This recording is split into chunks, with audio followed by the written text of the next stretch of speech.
బుడమేరు పేరుకు వాగైనా అది చూపించిన ఉగ్రరూపానికి బెజవాడ వణికిపోయింది, మునిగిపోయింది.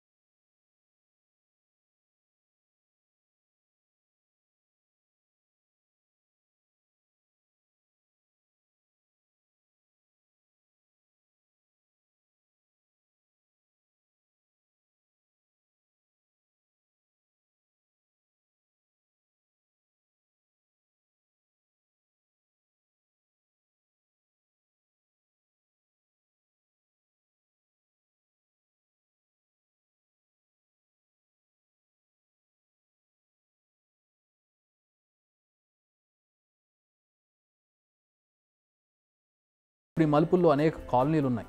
ఇలా తిరిగిందంటే ఇక్కడ ఒక కాలనీ, అటు తిరిగితే అటు ఒక కాలనీ. అది ఎటు తిరగాలి? ఇవే ఇప్పుడు మునిగాయి.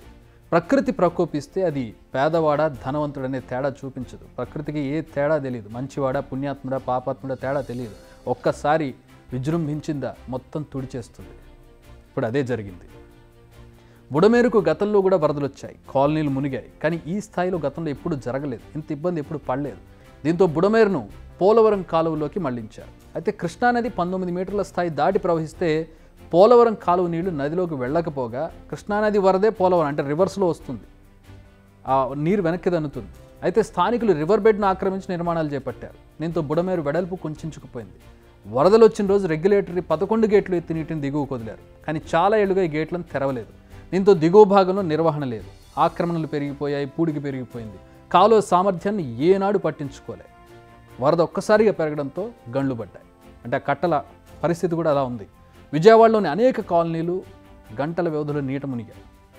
ఇప్పుడు కొంచెం టెక్నికల్గా చూద్దాం. ఇప్పుడు బుడమేరు విషయంలో జరిగిన నిర్లక్ష్యం ఏంటనేది అర్థమవుతుంది. గుడివాడ డ్రైనేజీ డివిజన్ పరిధిలో ఎన్కేపాడు నుంచి కొల్లేరు వరకు అంటే 50 కిలోమీటర్ల దూరం ఉంటుంది. బుడమేరు పుట్టిన మైలవరం నుంచి ఎన్కేపాడు వరకు 36 కిలోమీటర్ల జలవనరుల శాఖ ప్రత్యేక డివిజన్ పరిధిలో ఉంది. దీనికోసం 2011లో 5 ప్యాకేజీలుగా విభజించి టెండర్లు పిలిచారు. అప్పటి నుంచి ఇప్పటి వరకు కూడా పనులు పూర్తి చేయలేదంటే అర్థం చేసుకోవచ్చు ప్రభుత్వాల చిత్తశుద్ధి. మరోవైపు ఏమో ఆక్రమణలు. నీరు రాకపోవడంతో మెల్లిమెల్లిగా సలామీ స్లైసింగ్ పద్ధతిలో కొద్దిగా ఆక్రమణలు చేస్తూ బుడమేరును మింగేశారు. నీళ్ళు లేకపోతే చాలు మనం ఇల్లు కట్టేయచ్చు అక్కడ. మళ్ళీ ఆ తర్వాత వాటర్ వస్తే పరిస్థితి ఏంటంటే లబోదిబోం అనాల. దీంతో చాలా ఏళ్ళుగా ఎవరూ పట్టించుకోలేదు. అదే పెద్ద మైనస్గా మారిపోయింది. విజయవాడ మహానగరం నుంచి అటు ఎనికేపాడు, నిడమానూరు, గన్నవరం, ఏదైతే నిడమానూరు ఎనికేపాడు దగ్గర ఉన్న అండర్ బ్రిడ్జ్లు కావచ్చు, యూటీలు కావచ్చు, అన్నీ కూడా ఏలూరు కాలువ ఏంటి, రమేష్ కాలువ ఏంటి, బుడమేరు ఏంటి అన్నీ కూడా అనలైజ్ చేసి ఇంజనీర్లతో చంద్రబాబు నాయుడు గారు 2-3 సంవత్సరాలు అన్నీ థరో చేసి ఇవన్నీ కూడా 464 కోట్లు ఇవ్వటమే కాకుండా అక్కడ కాలువ వైడనింగ్ కూడా బుడమేరు ఆ ఛానల్ వైడనింగ్ కూడా గన్నవరం నియోజకవర్గం మొత్తం డబ్బులు ఇస్తే అక్కడ పనిచేసిన శాసనసభ్యులు దుర్మార్గంగా వాటిని క్యాన్సిల్ చేసి ఇటు గన్నవరం వంశీ అవ్వచ్చు, ఇటు మైలవరం అవ్వచ్చు, ఆ పనులన్నీ కూడా క్యాన్సిల్ చేసి మొత్తం